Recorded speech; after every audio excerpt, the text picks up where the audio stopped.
नमस्कार दोस्तों, आज हम सुनाएंगे भगवान शिव की कथा।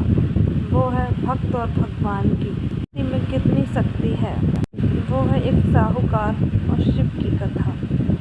एक साहूकार था, वो भगवान शिव का बहुत बड़ा भक्त था। उसके पास धन की कोई कमी नहीं थी, मगर वह एक बात से बहुत दुखी था। उसके पास कोई संतान नहीं थी, इसलिए वह हमेशा भगवान की पूजा में लगा रहता था। एक दिन माता पार्वती ने भगवान शिव से पूछा कि आपका भक्त इतना दुखी क्यों रहता है।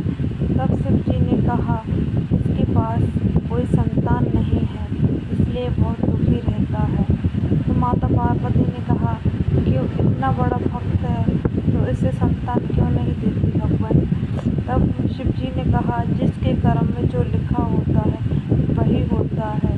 इसके भाग्य में कोई संतान नहीं है, इसलिए इसे मैंने कोई संतान की प्राप्ति नहीं दी है। तब माता पार्वती ने कहा, तुम तो विधि के विधान को बदल सकते हो। तुम्हारा इतना बड़ा भक्त है तो क्यों न इसे संतान दे दीजिए। माता पार्वती एक हट हो गए। तब भगवान शिव जी ने कहा, चलो ठीक है, दे देते हैं हम वरदान।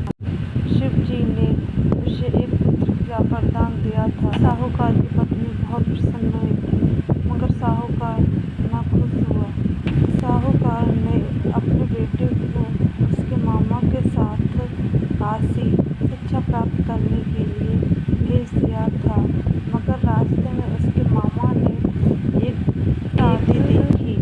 देवी के पिता ने कहा कि मेरा एक काम निकाल दोगे, जो तुम्हारा बेटा है कुछ देर के लिए दूल्हा बन जाए, क्योंकि मेरा बेटा अंधा है, इसलिए हम शादी इसकी नहीं करा सकते हैं, मेरी बेइज्जती हो जाएगी अगर पता चलता किसी को तो। लड़के के मामा ने कहा, ठीक है, आपकी बात मान लेते हैं। उस कन्या के साथ साहूकार के लड़के की शादी हो गई। फिर वो चलने लगे वहाँ से।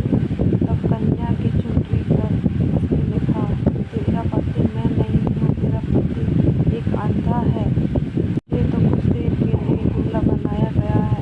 हम काशी जा रहे हैं शिक्षा प्राप्त करने के लिए, 12 वर्ष बाद लौट के आएंगे। कह के वो वहाँ से निकल गए। मामा और भांजी ने अपने चुनरी में लिखा हुआ देखा तो कहा, पापा